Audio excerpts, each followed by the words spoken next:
మన ప్రభువును రక్షకుడైన యేసుక్రీస్తు పరిశుద్ధ నామమున వందనాలు. ప్రియమైన సంఘం ప్రియమైన బిడ్డలారా, మరి ఉదయకాల సమయం దేని వాక్యం ధ్యానించడానికి ముందుగా ప్రార్థన చేసుకుందాం. ప్రార్థన. కృపగల తండ్రి, దయగల మహేశాన్ని బంగారు పదాలకు లేఖలేని వందనాలు, స్తుతులు, స్తోత్రములు. గతించిన రాత్రి అంతని రేఖల జాడిని కాచి కాపాడి సంరక్షించిందేవా.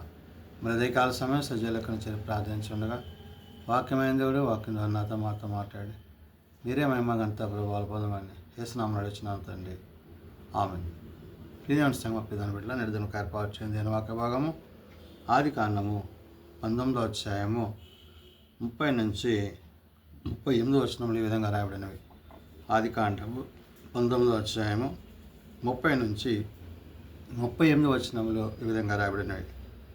లోతు సోయారులో నివసించుటకు భయపడి తన ఇద్దరు కుమార్తెలతో కూడా సోయారు నుండి పోయి ఆ పర్వతమందు నివసించెను.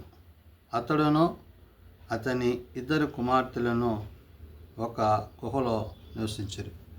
ప్రియదేవుని సంగమా, ప్రియదేవుని బిడ్డలారా, సొదొమ గొమొర్రాల యొక్క స్థితి మరి దేవుడు గమనించి మరి దాన్ని నాశనం చేసినప్పుడు అక్కడ లోతు తన కుమార్తెలు ఇరువురిని దేవుడు దూత ద్వారా బయటకు తప్పించినప్పుడు వారు ఆ ప్రదేశాన్ని విడిచి బయటకు వచ్చినప్పుడు ఎప్పుడైతే సోయారుకు వారు నడిపింపబడ్డారో మరి సోయారుకు వచ్చినప్పుడు లోతు రాగానే అక్కడ దేవుడు సూర్యుడిని ఉదయింపజేశాడని, అంటే దేవుని యొక్క హస్తము లోతుకు తోడై ఉన్నప్పుడు తాను దేవుని యొక్క చిత్తాన్ని, దేవుని యొక్క ఉద్దేశాన్ని కలిగిన వాడే ప్రయాణం చేస్తున్నాడు.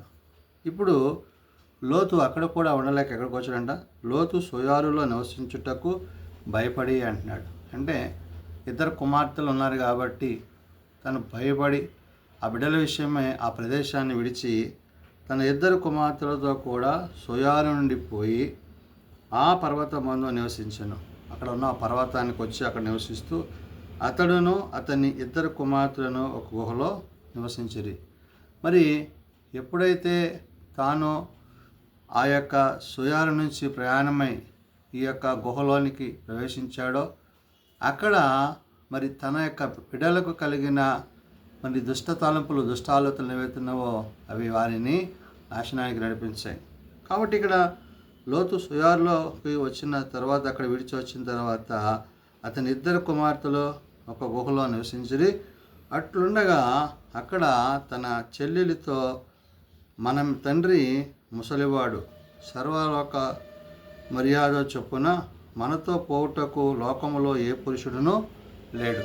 అంటే ఆ లోకాచారాన్ని బట్టి మరి అక్కడ ఉన్న పరిస్థితులను బట్టి మరి కుమార్తెలు ఎదురు మనకి వివాహాలు జరగవు కాబట్టి మనల్ని ఎవరో వివాహం చేసుకోరు కాబట్టి అనే ఒక ఆలోచనకు వాళ్ళు వచ్చారు. అంటే మానవ మాతృలుగా మానవుని యొక్క ఆలోచనలు ఎంత బలహీనమైనవో మరి ఆ యొక్క సహోదరులిద్దరిలో కలిగింది. అందుకనే అక్కడ అట్లుండగా అక్క తన చెల్లితో అంటున్నాడు. అంటే పెద్ద అమ్మాయి చిన్న అమ్మాయితో ఏమంటుందంట, మన తండ్రి ముసలివాడు కాబట్టి సర్వలోక మర్యాద చొప్పున మనతో పోవుట లోకములో ఏ పురుషుడునూ లేడు. కాబట్టి ఈ మర్యాదను అనుసరించి ఏ పురుషుడు మన వెంట రాలేదు కాబట్టి అనే ఆలోచనకు వచ్చి మన తండ్రికి ద్రాక్షారసము త్రాగించి అతనితో శయనించి మన తండ్రి వలన సంతానము కలుగు చేసుకుందాము రమ్మని చెప్పాను.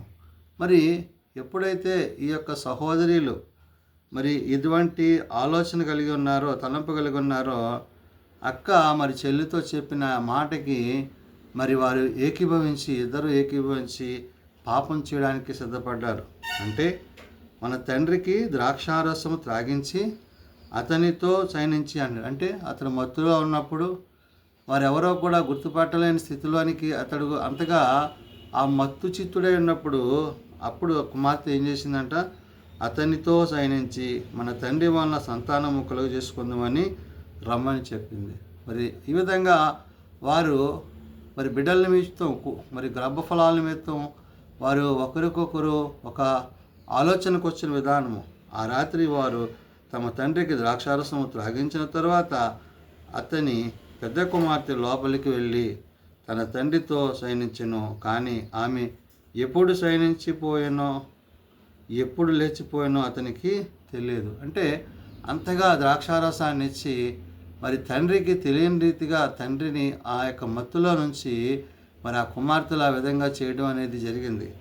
అయితే మరునాడు అక్క తన చెల్లిని చూచి, నిన్నటి రాత్రి నా తండ్రితో నేను శయనించి తిని ఈ రాత్రి అతనికి ద్రాక్షారసము త్రాగించిన తరువాత నీవు లోపలికి వెళ్ళి అతనితో శయనించమని, అలాగున మన తండ్రి వలన సంతానము కలుగజేసు కొంతమంది చెప్పాను. చూడండి, ఇక్కడ బిడ్డల కోసం, వారి గర్భఫలాల కోసం ఆ విధంగా మరి పాపపు తలంపులు కలిగి, ఆలోచన కలిగి, మరి దేవునికి ఆయాసము దుఃఖము కలిగించే మాటలు అక్కడ వారు పలుకుతున్నారు.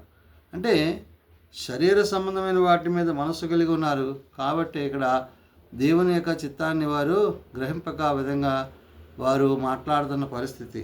అందుకని ఇక్కడ వాక్యం సెలవిస్తుంది, ఆ రాత్రి వారు తమ తండ్రికి ద్రాక్షారసము త్రాగించి అప్పుడు ఆ చిన్నది లేచి అతనితో శయనించెను. ఆమె ఎప్పుడు శయనించానో ఎప్పుడు లేచిపోయినా అతనికి తెలియదు అంటున్నాడు. అంటే పెద్ద కుమార్తె ఏ విధంగా అయితే చేసిందో అదే రీతిగా చిన్న కుమార్తె కూడా అదే విధమైన విధానాన్ని కలిగి పాపంలో పడి ఉన్నారు అనే విషయాన్ని గుర్తు చేస్తుంది. కాబట్టి ఇక్కడ అలాగున లోతు యొక్క 2 కుమార్తెలు తమ తండ్రి వలన గర్భవతులైరి అంటున్నారు. ఆ విధంగా అంటే మరి పురుషులు మరి వివాహాలకు ఎవరు లేని కారణంగా మరి తన తండ్రికి ద్రాక్షారసం ఇచ్చి ఈ విధంగా వారు గర్భఫలాలు కలిగి మరి బిడ్డలు కలిగిన వారుగా ఉన్నారు. అందుని బట్టి వారిలో పెద్ద కుమార్తె కుమారుని ఈ పెద్ద ఆమె ఏం చేసిందంట, కుమారుని కని వానికి మోయాబను పేరు పెట్టెను. అతడు నేటి వరకు మోయాబీలకు మూల పురుషుడిగా ఎంచబడెను. అంటే ఎప్పుడైతే దేవుని యొక్క చిత్తాన్ని, దేవుని యొక్క ఉద్దేశాన్ని కాదనుకొని వాళ్ళు జీవిస్తున్నారో, బ్రతుకుతున్నారో, అధికారం ఆధిపత్యం కలిగిన వారుగా ఈ లోకంలో వారు జీవించారు. కాబట్టి ఇక్కడ ప్రత్యేకించి పెద్ద కుమార్తె యొక్క కుమారుని విషయంలో వాక్యం సెలవిస్తుంది. ఎలాంటి వాడంట, పెద్దది కుమారుని కని వానికి మోయాబు అని పేరు పెట్టెను. ఆ పెద్ద కుమార్తె యొక్క కుమారుడి పేరు మోయాబు. అతడు ఏం చేశాడంట, అతడు నేటి వరకు మోయాబీయులకు మూల పురుషుడిగా ఎంచబడ్డాడు. ఈ మోయాబీయుల ప్రాంతానికి అతడు మూల పురుషుడిగా ఉన్నాడు. చిన్నది కూడా కుమారుని కని వానికి బెన్యామీను అను పేరు పెట్టెను.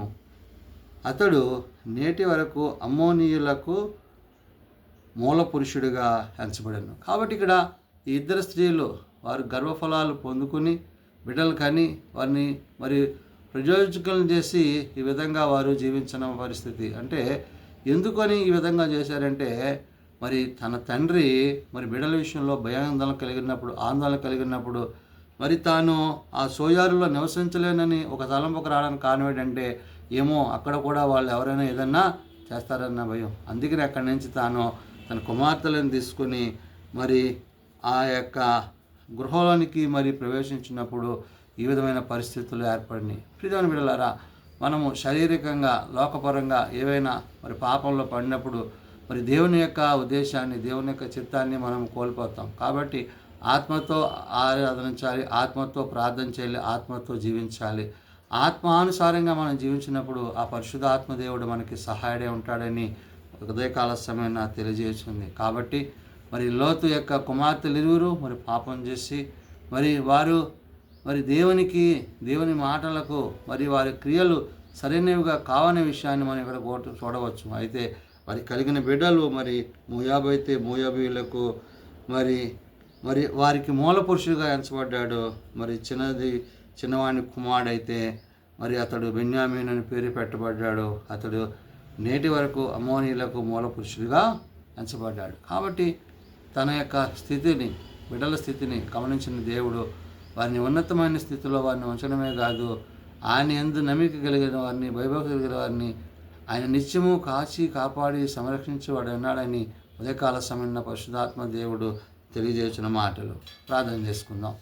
ప్రేమ నమ్మకం కలిగిన మా తండ్రి, కృప కలిగిన దేవా, నిజమైన ఆయన లోకమైన వాటిని ఆశించి శరీర సంబంధమైన ఉద్దేశాలు కలిగి వాక్యముకు వాక్య ఉద్దేశాలకు కాక మరి ఇతరమైన వాటికి ప్రాధాన్యత ఇచ్చేవారుగా మేము వండుకున్నట్లు నీ సహాయం దయచేయండి.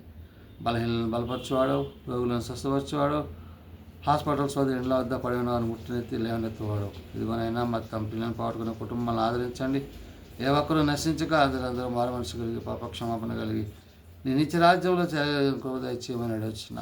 ప్రత్యేకించి నాయన ఈ యొక్క ప్రార్థనలను మీరు అంగీకరింపజేసుకొని మేము శారీరకంగా బలహీనలం కాకుండా లాగా ఆత్మయందు నిలిచిన వారమే, ఆత్మతో సత్యముతో ఈ అందు జీవించుతో ఒక సహాయం దయచేయండి.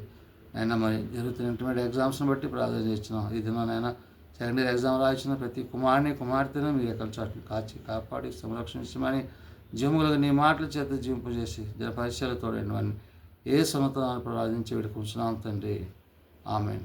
పరలోకమందున మా తండ్రి నీ నామం పరిశుద్ధపరచబడుగాక, ఈ రాజ్యం వచ్చుగాక, పరలోకమందు నెరవేర్చినట్లు భూమి మీద నెరవేరుగాక. మా అనుదినాలను మాకు దయచేయం. మళ్ళీ అపరాధం చేసిన వారిని మేము క్షమించిన ప్రకారం అపరాధాలను క్షమించము. శోధనలతో ఏకాదశులను తప్పించము. రాజ్యము, శక్తి, మహిమ నిరంతరం నీవే అన్నావు తండ్రి. ఆమేన్. మా పరమ తండ్రి అయిన దేవుని ప్రేమ, ప్రభువైన యేసుక్రీస్తు కృప, ఆదరణకర్తైన పరిశుద్ధాత్మ సహాయము సదా తోడేండి సంరక్షించునుగాక. ఆమేన్.